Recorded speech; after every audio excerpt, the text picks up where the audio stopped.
nhớ rằng nó dập bây giờ để nó dập bé mù thầm muốn nó cái gì nè mẹ cho cá xếp bé xe dòng đi chán nè ô số mù nó nhọc cơ nè nhọc cơ bé ô chỉ tao đi chả bé chơi trâu tê số còn đi tua thế nè ô tụi nó khơi tu thòn tu chạy cơ đi tu mua tao hầm bút ta đi rồi loại gì cơ nè cô lộc tu chạy chạy theo pla sơn nè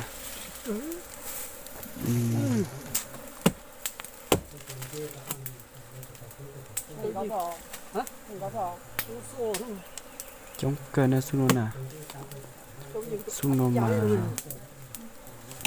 mình chống cơ bên bây giờ chỉ tao bây giờ trốn mình chụp bàn lo xưa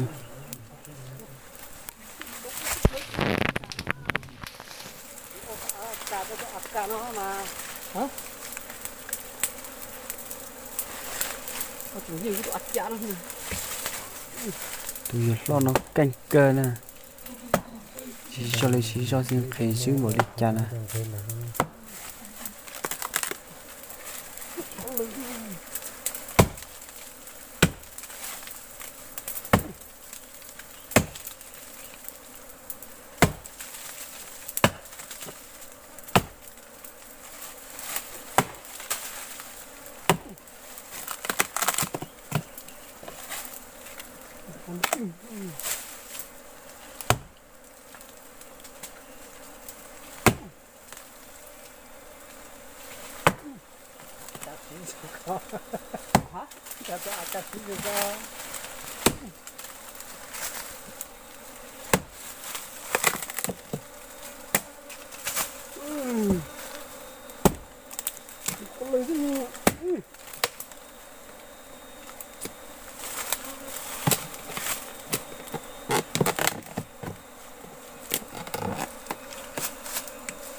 muốn nấu cái gì? Hả? Cái muốn nấu cái gì? Không muốn hả?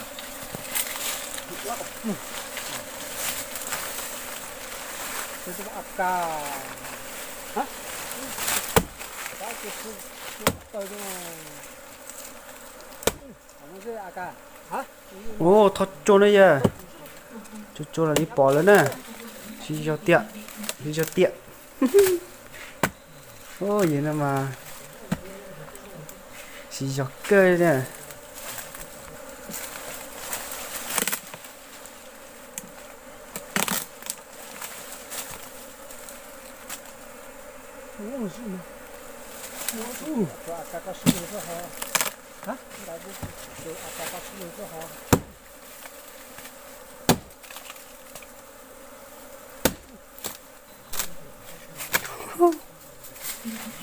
come on cảnh cờ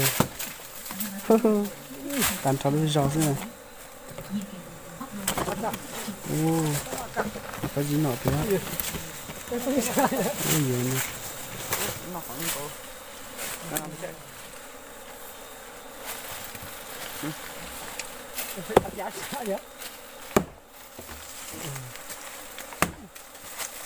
tăng chi rốt đéo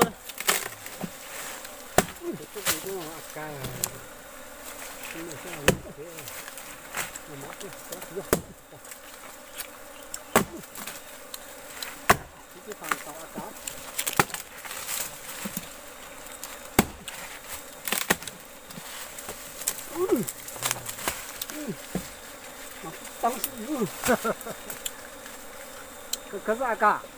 ô Cá bao giờ? tao lửa tiền lo ô chỉ cá cơ ạ là cái nói khó sẽ cá lấy chả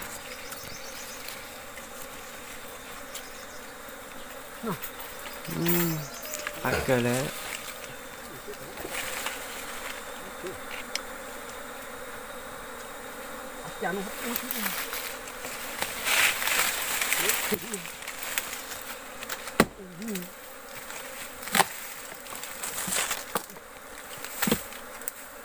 Không Hít lấy thôn cứ.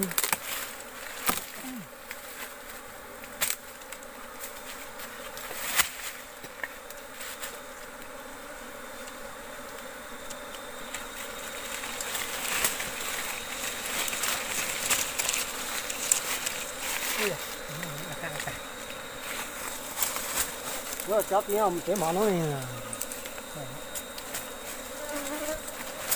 chúng ta cứ lên nó cá thì sẽ tiến lên nó cá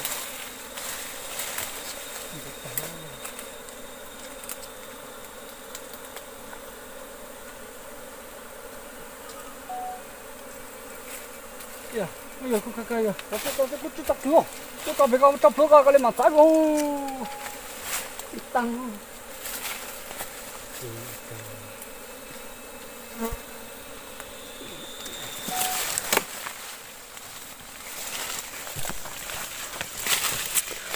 mà bây giờ một gì một to xíu sẽ cá này chạy à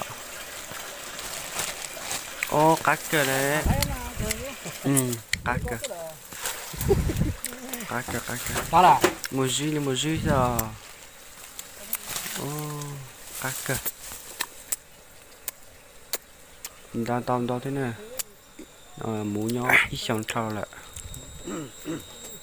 sức nó như tàu để trả lại nè cho nãy thì là tay ra lại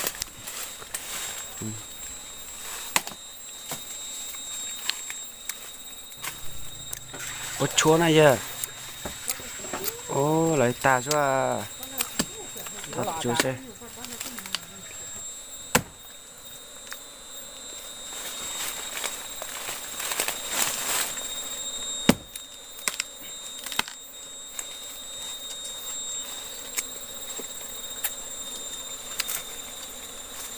có dinh tàu ạ nó một loại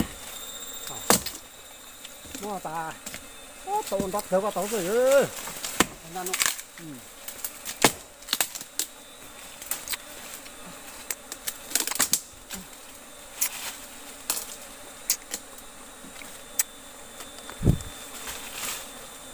ra chứ hả hoa thăm này một lò nó không thường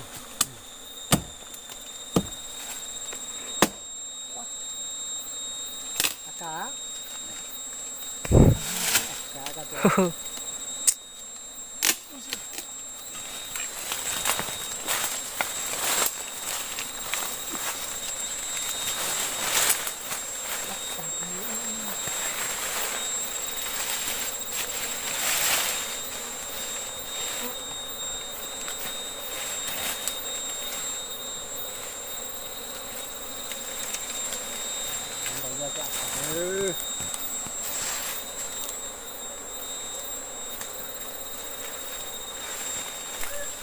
trong đồ nó như bọt tai nè giờ bé ông to xíu hai chè khó ta lại như bây vào nè từ đi làm để nó như chè nó sẽ tìm cái vào nè chúng ta có tới chỗ chuẩn bị xong rồi hả chúng ta làm tới chuẩn bị xong rồi lúc xin mà cho muốn nó to xíu mà mình biết chơi nữa cái lúc quan trọng đi nó là mình cái mùi giết cờ theo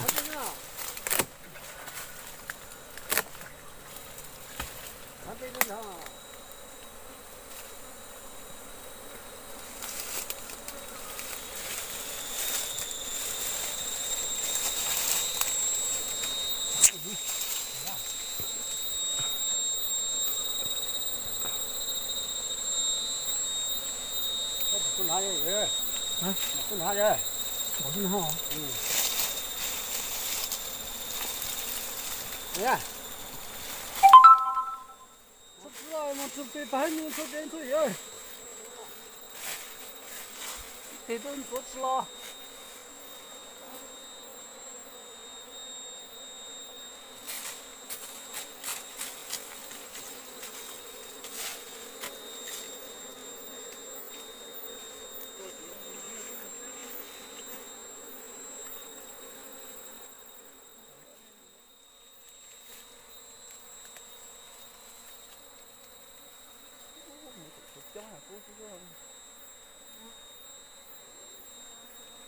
có tổ lịch tới chứ chưa